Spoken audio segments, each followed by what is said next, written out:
இனிமையிலும் இனிமையான உலக மக்கள் அனைவரையும் யோகா நாயகன் சார்பாக வாழ்த்துக்களை தெரிவித்து பயிற்சியை தொடங்க தயாராகிட்ட நிலையில் பிரச்சனைங்க யாருக்குங்க பிரச்சனை இல்லை, எல்லா குடும்பத்திலும் பிரச்சனை இருக்கு.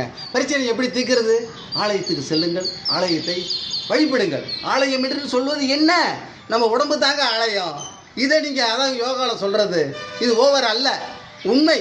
உங்கள் ஆலயத்தை எப்போ நீங்கள் கண்காணிக்கிறீங்களோ அப்போவே இதுக்கு நிவர்த்தி கிடைக்கும் என்று சொல்லி இப்போ செய்ய போகிற ஆசனம் நண்பர்கள் நமக்கு கொடுக்க போகிறது அஸ்த ஆசனம். சொல்லுங்க ஆசனம். அஸ்த முத்தாசனம். முத்தாசனம் இது சிறப்பாக செய்யுங்க.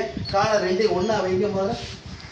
இப்போ ரவி சார் காலை காட்டுங்க, காலை தாமரை மாதிரி மலருங்க. அப்படியே பார்த்தீங்களா? இதை இப்படி இதுன்னா உங்களுக்கு ஈஸியாக வரும், ஆனால் அப்படி செய்யக்கூடாது. ஆனால் அப்படி வச்சு பழகலாம், நீங்கள் தப்பு கிடையாது. 2 காலம் ஒன்றா இருக்கணும். இதில் தான் மிக மிக முக்கியம். இதை செயல்பாட்டில் கொண்டு வரதுக்கு முயற்சி பண்ணுங்க. முடியாதவங்க தனித்தனியாக பிரித்து செய்யணும், அப்புறம் இணைச்சிக்கலாம். அதான் உண்மை. எடுப்பிலே முன்னிலைக்கு வர சிரமம். பயிற்சியை தொடருங்க. ரைட்டு. ஆமாம், இதில் கையை யாவும் வச்சுங்க, ஆதிபத்தியில் வச்சுக்கலாம், தானாக வச்சுக்கலாம், அவங்கவுங்க பிரியம். அது அப்படியே லேசாக கை மேலே தூங்க சார். ரைட். அப்படியே அவ்வளோதான்.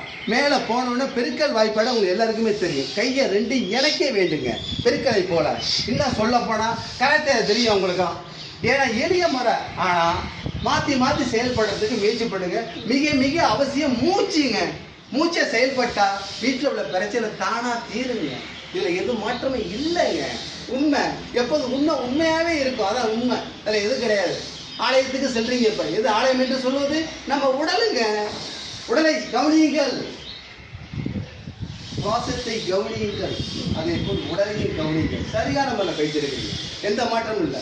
நல்லா எந்த அளவுக்கு செயல்படுறீங்களோ அதே மாதிரி பெருக்கல் வாய்ப்பட போல அப்படியே மேலே அண்ணாருங்க. படத்தை பாருங்க, அப்படியே கீழே நிமிருங்க, கீழே குனிங்க. அனைவருக்கும் நன்றி கூறி விடைபெறுகிறேன். இப்போ யாவும் வச்சுக்க, இந்த இடத்துல நம்ம தலைவரை மறக்க முடியாது. இந்த இடத்துல இந்த பார்த்துங்க, வாழ்கே நலம் வளர்கே யோகா. அனைவரு மக்களும் பெல் பட்டன் நமக்கு மறந்துடாதீங்க. உங்கள் அனைவருக்கும் இணைந்த கைகள், இணைந்து செயல்